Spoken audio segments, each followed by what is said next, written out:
Hi అండి, ఇవాళ మెంతికూర పప్పు ఎలా చేసుకోవాలో చూద్దాము. నేను ఇక్కడ 1 కప్పు కందిపప్పు తీసుకుని వాష్ చేసుకుని 3 కప్పులు వాటర్ పోసుకుని నానబెట్టుకున్నాను. అలాగే 2 చిన్న కట్టెల మెంతికూరని తీసుకుని కట్ చేసుకుని వాష్ చేసి పక్కన పెట్టుకున్నాను.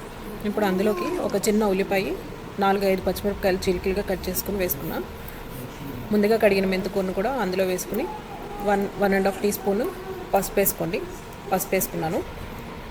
ఇప్పుడు మూత పెట్టేసుకుని పొయ్యి మీద పెట్టుకుందాము. పప్పుని ఒక 3-4 విజిల్ వచ్చేదాకా ఉడికించుకుందాం.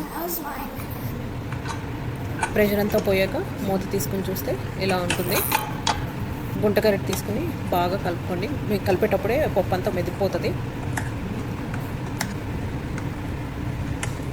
అందులోకి నేను 2 టీ స్పూన్స్ కారము, 2 టీ స్పూన్స్ ఉప్పు వేసుకుంటున్నాను.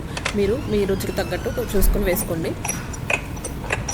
అలా ఒకసారి కలుపుకొని అందులోకి నేను మళ్ళీ 2 టీ స్పూన్స్ ఇక్కడ మామిడికాయ తురుము వేస్తున్నాను. మీకు కావాలంటే చింతపండు గుజ్జు కూడా వేసుకోవచ్చండి.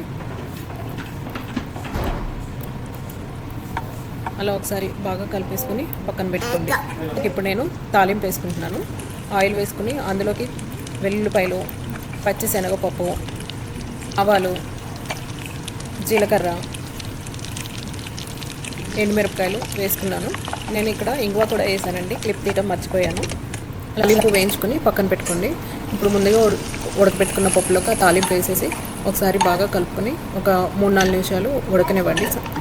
అంతే, ఎంతో టేస్టీగా ఉండే ఆంధ్ర స్టైల్ మెంతికూర పప్పు రెడీ అయింది.